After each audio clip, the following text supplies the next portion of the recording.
வணக்கம். குரங்கு. அது ஒரு குரங்கு, பெண் குரங்கு. அதன் மடியை இறுகப் பற்றியவாறு அதன் குழந்தை, ஒரு குட்டி குரங்கு. தாய் குரங்கோ தாங்க முடியாத சோகத்தில் ஆழ்ந்திருக்கிறது. ஈடு செய்ய இயலாத இழப்பை எப்படி தாங்குவது?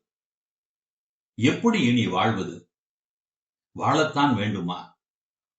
அல்லது வாழத்தான் முடியுமா? யோசித்தது.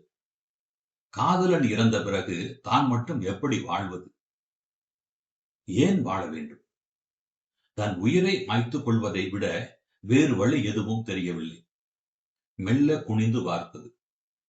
தன் மடியை இறுகப் பற்றியவாறு எவ்வித கவலையும் இன்றி ஆழ்ந்த உறக்கத்தில் இருக்கும் தன் குழந்தையை பார்த்தது. குழந்தை இருக்கிறதே. குழந்தையை இந்த அடர்ந்த காட்டில் அனாதையாக விட்டுவிட்டு செல்வதா? கூடாது, கூடாது, கூடவே கூடாது. என்ன செய்வது? யோசித்தது.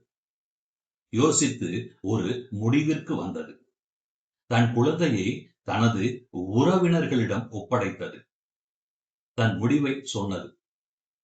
வளர்த்து ஆளாக்குங்கள் என வேண்டி கரம் குவித்து நின்றது. இனி இது எங்கள் குழந்தை, நாங்கள் பார்த்துக் கொள்கிறோம். உறவுகள் உறுதி அளித்தன. தன் குழந்தையை இறுதியாய் ஒரு முறை வாரி அணைத்து முத்தம் கொடுத்த அந்த பெண் குரங்கு மலையின் உச்சிக்கு சென்றது. சற்றும் தயங்காமல் அங்கிருந்து கீழே குதித்தது. உடல் சிதறி இறந்து போனது. படிக்கும் போதே மனம் சிலிர்த்து போகிறதல்லவா? இப்படியும் நடக்குமா எனும் சந்தேகமும் ஒருபுறம் எழுகிறதல்லவா? நடந்திருக்கிறது, நடக்கிறது, நடக்கும்.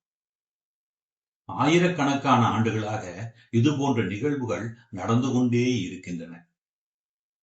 திடீரென்று ஒரு நாள் ஆயிரக்கணக்கான மீன்கள், லட்சக்கணக்கான மீன்கள் கடலின் கரையில் ஒதுங்கின, இறந்தன என்று படிக்கிறோம் அல்லவா? அதுபோலத்தான் இதுவும்.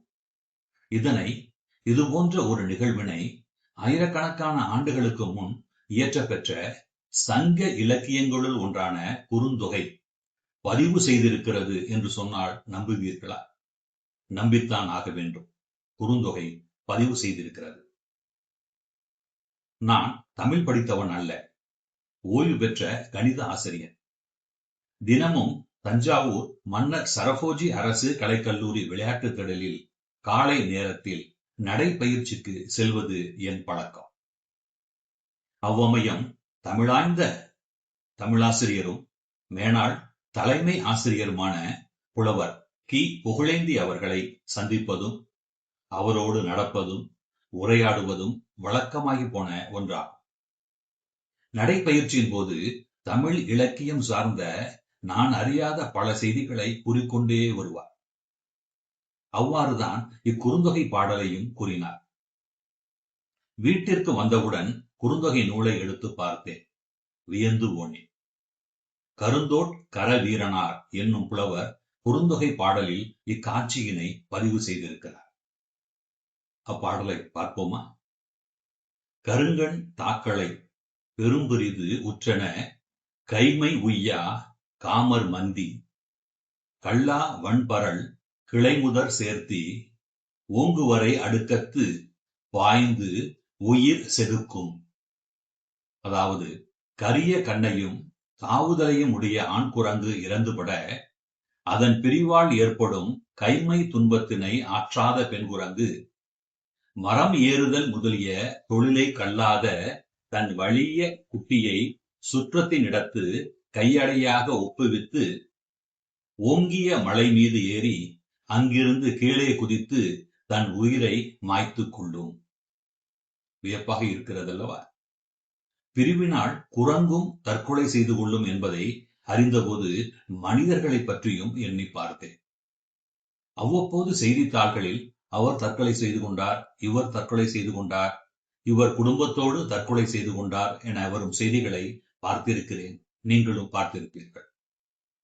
கடன் பிரச்சனை, காதல் தோல்வி, தேர்வில் தோல்வி என சிலர் தங்களின் இன்னுயிரை மாய்த்துக் கொள்கின்றனர். இதிலும் சிலர் தங்களின் மனைவி பிள்ளைகளை தவிக்க விட்டுவிட்டு அவர்களின் எதிர்காலம் குறித்து சிறிதும் எண்ணாது மறைவதுதான் வேதனைகளும் வேதனை. மனிதன் தன் பிள்ளைகளை பற்றி கவலைப்படாமல் தன் முடிவை தேடிக்கொள்கிறான். ஒரு விலங்கு, ஒரு பெண் குரங்கு தன் பிள்ளையின் எதிர்காலத்தை உறுதி செய்துவிட்டு இறக்கிறது. உண்மையில் யார் விலங்கு?